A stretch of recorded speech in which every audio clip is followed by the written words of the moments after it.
Siivet-lehti yläpuolella saapuu helikopteri. Nämä kaikki 5 helikopteria ovat täällä tänään teidän iloksenne, sillä ne tarjoavat jatkuvaa lentoa teille, jos haluatte lähteä helikopterilennolle. Helikopterikeskus on teille mahdollistaa, eli kesän alkupuolella helikopterikyyti on siellä todella mahtavan näköistä. Siellä tosiaan näkee, että miltä tämä Malmi näyttää ilmasta käsin.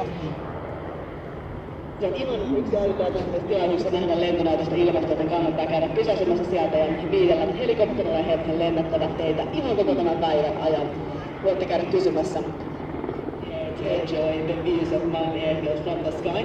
They will provide public flights from where they are landing at the moment. They will be able to buy kisani tickets to go up in the air. Very reasonable price to see Malmi Airshow up in the air as well for a little flight for your journey. Eli tuonne minne nuo helikopterit menevät laskuun, siellä tulee olemaan sitten tarjolla lipun myyntiä ja pääsette